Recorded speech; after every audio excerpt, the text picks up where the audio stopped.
ओम श्री गणेशाय नमः। जय श्री मन्नारायण, जय आदिशक्ति माता। दोस्तों, आज हम एक ऐसी कथा का श्रवण करेंगे जिसमें क्या माता पिता के कर्मों का फल बेटे को मिलता है। तो आइए कथा को श्रवण करते हैं।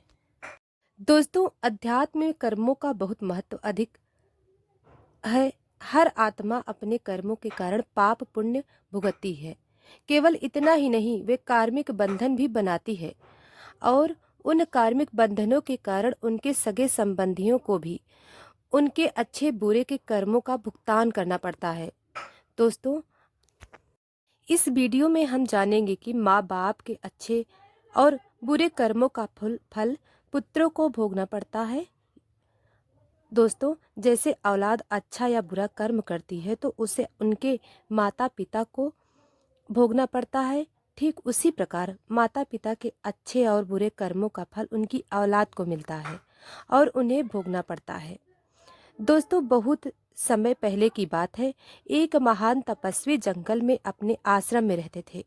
एक दिन उसकी माता ने पूछा, हे स्वामी, क्या माता पिता के अच्छे और बुरे कर्मों का फल उनकी संतान को भोगना पड़ता है? तभी महात्मा ने कहा, देवी, माता पिता के अच्छे और बुरे कर्मों का फल उनकी संतान को अवश्य ही भोगना पड़ता है। और आज मैं आपको एक प्राचीन कथा सुनाती हूँ, जिसे सुनने के बाद आपको पता चल जाएगा कि कैसे माता पिता के अच्छे बुरे कर्मों का फल उनकी संतानों को मिलता है और उन्हें भोगना पड़ता है। फिर महात्मा ने कथा को सुनाना प्रारंभ करते हैं और कहते हैं, हे देवी, प्राचीन समय की बात है। एक गांव में एक गरीब आदमी रहता था। वह बहुत गरीब था। किसी तरह से मेहनत मजदूरी करके घर का पालन पोषण करता था। उसे मजदूरी में दिन भर काम करने के बाद 50 रुपए मिलते थे। उसमें से वह रोजाना दान करता था और मैं अपने परिवार का पालन पोषण करता था। इस प्रकार कुछ समय बीतने के बाद उसके घर में एक पुत्र का जन्म हुआ। उस गरीब आदमी परिवार में अब कुल 3 सदस्य हो गए। दोनों पति पत्नी और एक पुत्र। अब धीरे धीरे अपने बेटे के पालन पोषण में उस आदमी को समस्या होने लगी, क्योंकि इधर दिन प्रतिदिन महंगाई बढ़ती जा रही थी।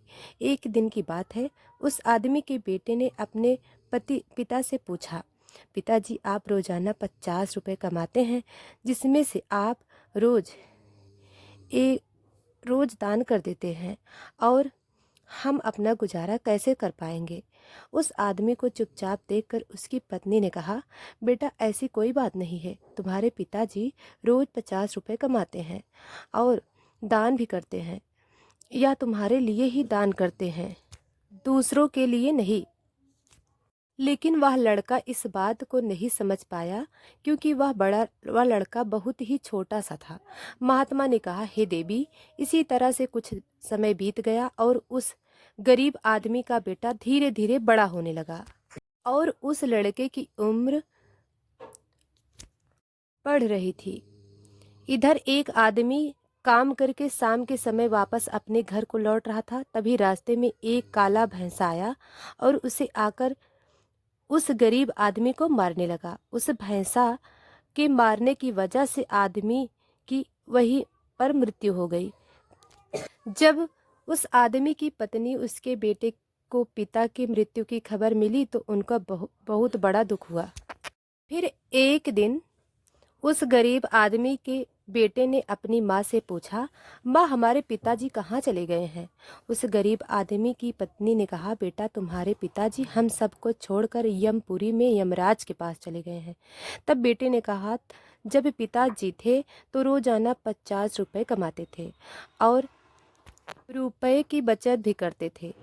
हमारा पालन पोषण उसी में करते थे और बाकी 10 रुपए वह दान कर देते थे। वह हमारा पालन पोषण कैसे होगा? कैसे हमारा पेट भरेगा? फिर माँ ने अपने बेटे से कहा, बेटा, जिस घर में गरीबी होती है उसका कोई सहायक नहीं होता है। उससे सभी दूर भागने लगते हैं, सिवाय भगवान के, क्योंकि वही गरीबों के सहायक होते हैं। फिर बेटे ने अपनी माँ से कहा, माँ, ऐसा मत सोचो, मैं यमराज के पास जाऊंगा और अपने पिताजी को वापस लेकर आऊंगा।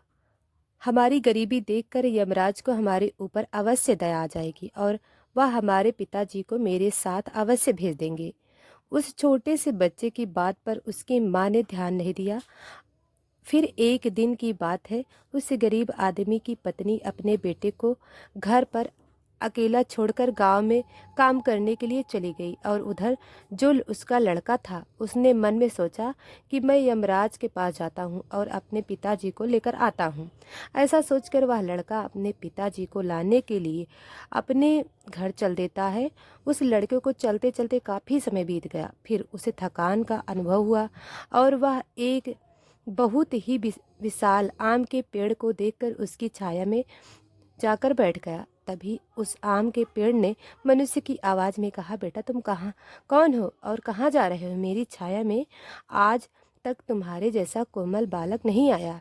फिर उस लड़के ने कहा, मैं एक गरीब बेटा हूँ और अपने पिताजी को लाने के लिए यमराज के पास जा रहा हूँ। उस आम के पेड़ ने जब उसकी यह बात सुनी तो उसने बेटा से कहा, बेटा तुम मेरे लिए भी यमराज का से एक प्रश्न पूछ कर आना कि मैं कई वर्षों से यहाँ पर लगा हुआ हूँ, लेकिन मेरा एक भी पत्ता जमीन पर नीचे नहीं गिरता है और ना ही मेरी डालियाँ सूखती हैं। मैं कितने वर्षों तक यहाँ पर खड़ा रहूँगा? मैंने अपने पूर्व जन्म में ऐसा कौन सा पाप किया था जिस कारण से मुझे इस योनि से मुक्ति नहीं मिल पा रही है? इसका कौन सा कारण है? तब उस लड़के ने कहा, ठीक है, मैं यमराज से तुम्हारा यह प्रश्न जरूर पूछूंगा। महात्मा ने कहा, देवी। इतना कहकर वह लड़का वहां से चला जाता है और चलते चलते रास्ते से उसे एक इच्छाधारी सर्प मिल जाता है। सर्प को देखकर वह लड़का डर जाता है, डर के मारे कांपने लगता है और वहां से भागने वाला था। तभी वह सर्प मनुष्य की आवाज़ में बोलने लगा, बेटा तुम इससे मत डरो, मुझसे मत डरो, मुझे इतना बताओ कि तुम कौन हो और कहाँ जा रहे हो? वह लड़का ने उस सांप के पास गया और हाथ जोड़कर कहने लगा, हे नागराज, मैं गरीब आदमी का बेटा हूँ और मैं यमराज के पास अपने पिताजी को लाने के लिए जा रहा हूँ। उस सांप ने कहा, बेटा तुम यमराज से मेरा एक प्रश्न पूछ कर आना कि मैं कई वर्षों से यहाँ पर खड़ा हुआ हूँ, मेरे से अब चला नहीं जाता, मेरे शरीर में इतनी भी जान नहीं है कि मैं थोड़ा सा भी चल सकूं। मैंने अपने पूर्व जन्म में ऐसा कौन सा पाप किया था जिस कारण से मुझे इस योनि से मुक्ति नहीं मिल पा रही है? इसका कौन सा कारण है? तब उस लड़के ने कहा, ठीक है, मैं यमराज से तुम्हारा प्रश्न पूछकर जरूर आऊँगा। इतना कहकर वह लड़का आगे चलने लगा। फिर चलते चलते रास्ते में उसे एक किसान मिला। किसान ने कहा, बेटा तुम कौन हो? तुम कहाँ जा रहे हो? देखने में तो तुम बड़े ही सुकुमार और कोमल लग रहे हो।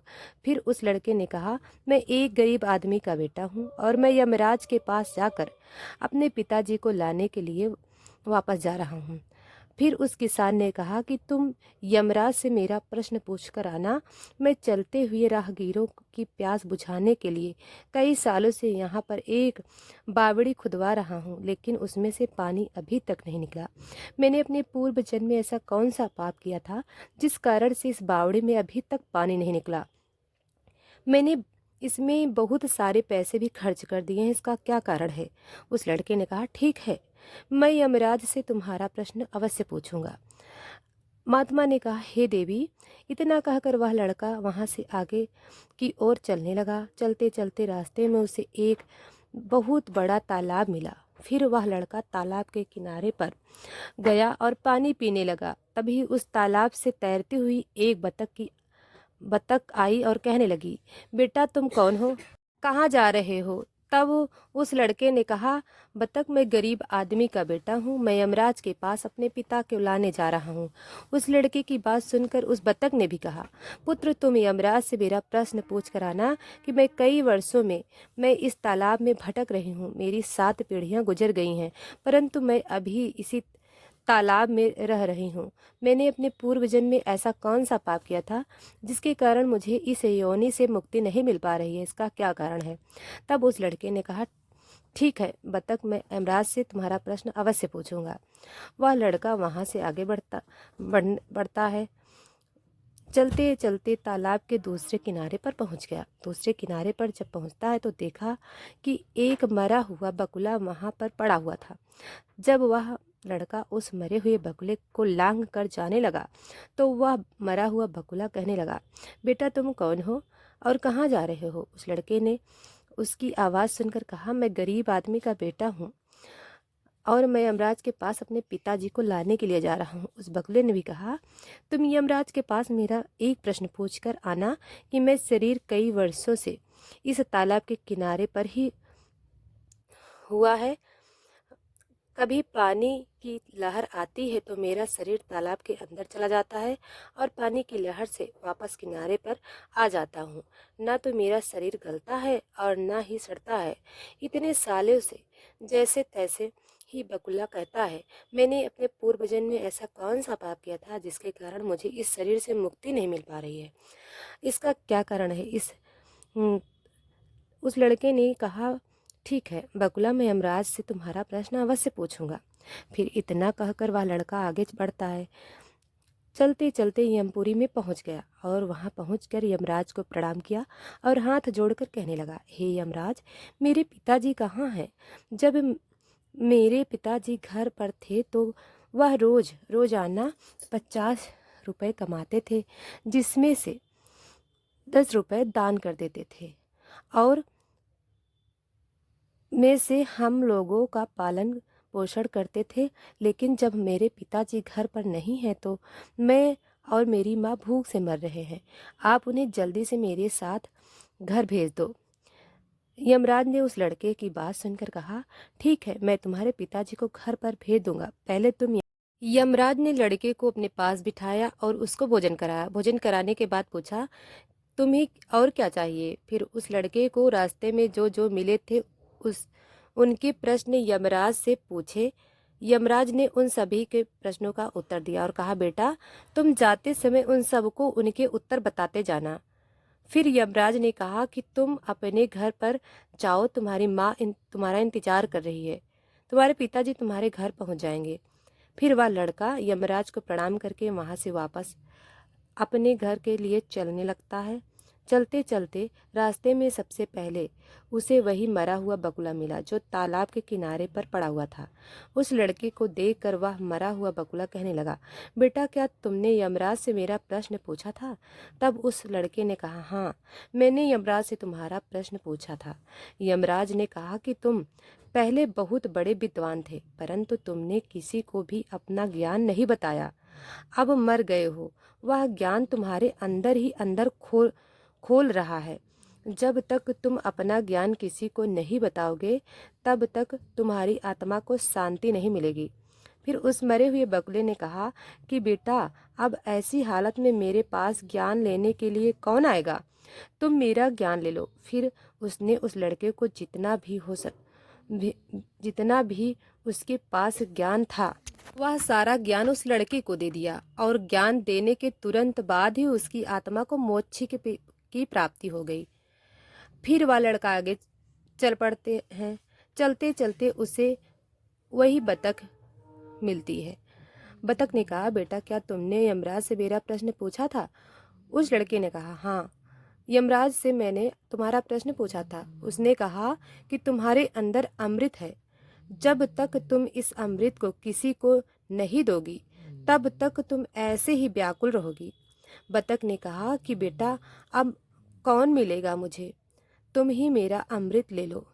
फिर बतख ने अपना अमृत उस लड़के को दे दिया और अमृत देते ही उस बतख की आत्मा को मोक्ष की प्राप्ति हो गई। इसी तरह से वह लड़का वहां से आगे बढ़ने लगा। फिर चलते चलते रास्ते में उसे वही किसान मिला जो राहगीरों के लिए बावड़ी खुदवा रहा था। उस किसान ने जैसे ही उस लड़के को देखा तो बड़े प्रेम से हाथ जोड़कर कहने लगा कि बेटा क्या तुमने यमराज से मेरा प्रश्न पूछा था? उस लड़के ने कहा, हाँ, पूछा था। यमराज ने कहा कि आपके घर में एक जवान कन्या कुंवारी बैठी हुई है। जब तक उस लड़की का विवाह नहीं करोगे और कन्यादान नहीं करोगे तब तक बावड़ी में पानी नहीं निकलेगा।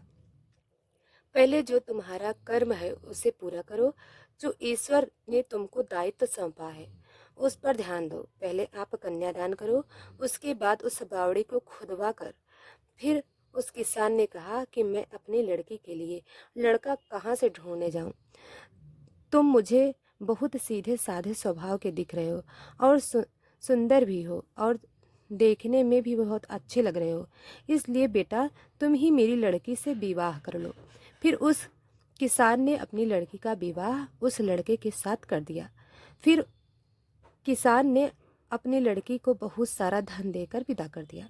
फिर वह लड़का आगे चलते चलते रास्ते में उसको वही इच्छाधारी सांप मिला। उस सर्प ने कहा, बेटा क्या तुमने यमराज से मेरा प्रश्न पूछा था? तब उस लड़के ने कहा, हाँ पूछा था। यमराज ने कहा कि तुम्हारे पास नागमणि है, तुम उस नागमणि को धरती पर नहीं उगलते हो और ना किसी को दान दिया करते हो। जब तक तुम इस नागमणि का दान नहीं करोगे तब तक तुम्हारा शरीर ऐसे ही बना रहेगा। फिर उस सर्प ने कहा कि बेटा मैं यह नागमणि अब किसको दूं? इस नागमणि को तुम ही ले लो। फिर उस सर्प ने अपनी नागमणि को उस लड़के को दे दिया। नागमणि को देते ही उस सर्प की आत्मा को मोक्ष की प्राप्ति हो गई। इस तरह से वह लड़का अपनी पत्नी को लेकर फिर आगे चलने लगा। फिर चलते चलते रास्ते में उसे वही आम का विशाल पेड़ मिला जिसकी छाया में उसने विश्राम किया था। उसने पूछा, बेटा तुमने यमराज से मेरा प्रश्न पूछा? उसने कहा, हाँ पूछा। यमराज ने कहा कि तुम पूर्व जन्म में तुम्हारा काम स्कूल में बच्चों को शिक्षा देना था। तुम्हारा पद एक गुरु का था, परंतु तुमने अपने पद का सही इस्तेमाल नहीं किया था। तुम शिक्षा देने के बदले में छोटे छोटे बच्चों से अपना काम करवाते थे और उन्हें अच्छी तरह से शिक्षा नहीं देते थे। तुम पूर्व जन्म में बहुत बड़े विद्वान थे, परंतु तुमने उन बच्चों को शिक्षा नहीं दी। उन्हीं बच्चों के श्राप के कारण तुम हिलडुल नहीं सकते। तुम्हारे अंदर जो ज्ञान भरा हुआ है उसे किसी को दे दो, इसके बाद ही तुम्हें मोक्ष की प्राप्ति होगी। उस लड़के की बात सुनकर उस आम के पेड़ ने कहा कि मैं यह ज्ञान किसे दूं? तुम ही ले लो। फिर उस आम के पेड़ ने उस लड़के को जितना भी उसके पास ज्ञान था सब दे दिया। जैसे ही उस आम के पेड़ ने उस लड़के को अपना ज्ञान दिया तो उसकी भी आत्मा को शांति मिल गई और वह उस पेड़ की योनि से मुक्त हो गया।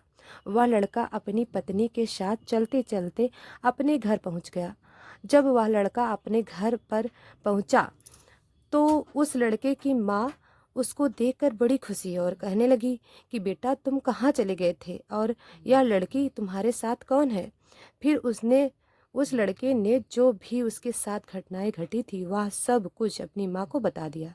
तो दोस्तों अब उस लड़के को ज्ञात हो चुका था कि उसके पिताजी वापस नहीं आ सकते, अब उनकी मुक्ति हो चुकी है।